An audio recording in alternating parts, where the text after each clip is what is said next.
Up front today, a year after being canceled, the stage is set for the return of March Madness. But it hasn't been easy to get to this point, and plenty of challenges remain before we see champions crowned at the NCAA men's and women's tournaments. Think about this. For the men, we have 67 games in 19 days. For the women, 63 games over 15 days. I'm joined now by our college writer, Michael Smith. Michael, you and I have talked about this. I think the person with one of the toughest jobs in all of sports is the NCAA's Danny Gavitt. It's so impressive to see what he and his team are trying to pull off in Indianapolis and San Antonio. You know, Abe, I don't know that anyone took last year's cancellation of March Madness more personally than Danny Gavitt did. And really, you're seeing him orchestrate the comeback of March Madness in Indianapolis in ways that are really impressive. It's almost like Danny Gavitt and his crew at the NCAA are exacting their revenge against COVID for stealing the tournament away from last year. He's kind of the spoke of the wheel, and he's pulled together a group of people from Indianapolis, from the Indiana Sports Corp to the Pacers, IUPUI, the Horizon League, the hotels in Indianapolis, all these different necessary items that had to come together to make this happen. I mean, if you think about January 4th was the day when the NCAA announced that Indianapolis would host the entire NCAA men's basketball tournament. And from that point, they've had just a couple of months to pull this all together.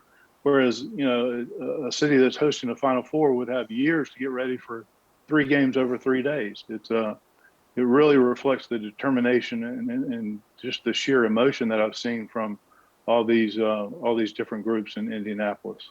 You know, we haven't even talked about the amount of logistics with the players staying in all the different hotels, transporting players to different venues. You know, you talked to Mitch Barnhart, you talked to Nina King.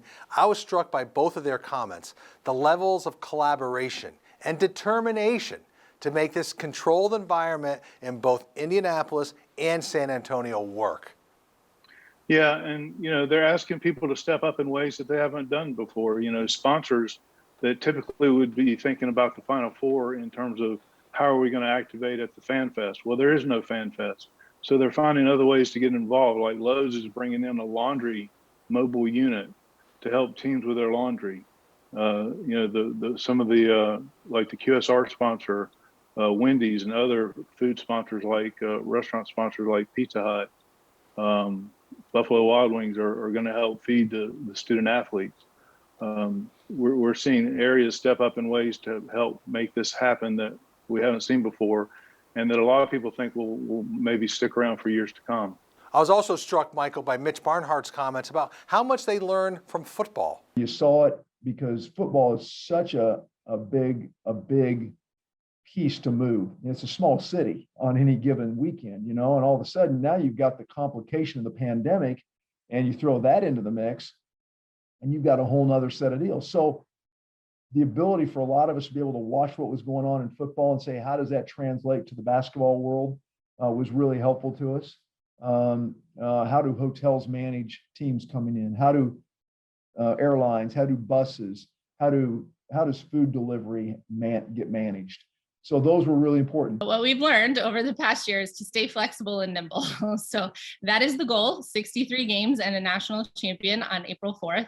But, we'll take what comes over the next several weeks. And we've got backup plans, plan B, C, D, E. And we'll keep working through any hiccups that come our way, but we're ready. There's always critics, Michael. I'm not, immune to that. I hear that, no matter what you do, someone says, why didn't you do this? Why didn't you do that? There's always going to be that. We could have done it 9 different ways, and there have been hundreds of opinions. But at the end of the day, I think what this staff and this committee have worked so diligently hard to produce in terms of a plan is absolutely ready to be implemented. You might have one thing in your mind, but we're attacking it a lot of different ways. I mean, ultimately, we want to crown a national champion on April 4th. How we get there might be a little different, a little curvy. And so as long as we can get to that ultimate end goal, I think we'll be successful. Once the tournaments get started for the men and the women, there's not really going to be any flexibility to reschedule games or postpone games. It's a locomotive moving down the tracks toward a championship finish, and that is the ultimate goal, is to crown a champion, and that's what they're going to keep in mind. A lot of things to hit on there, Michael. Limited capacity at these venues, so the environment and ambiance is going to be so different from what we're used to in March Madness, but also the presentation of the product with ESPN, Turner, and CBS. But the bottom line, you're absolutely right. There isn't much flexibility in the runway here, but let's all hope they can get to Sunday, April 4th, Monday, April 5th, and crown champions for their men's and women's basketball tournaments. We'd all like to see that. It's been such an odd college basketball season. That would be a great way to end it. Thanks for joining us, Michael Smith, on SBJ Spotlight. Thanks, Abe.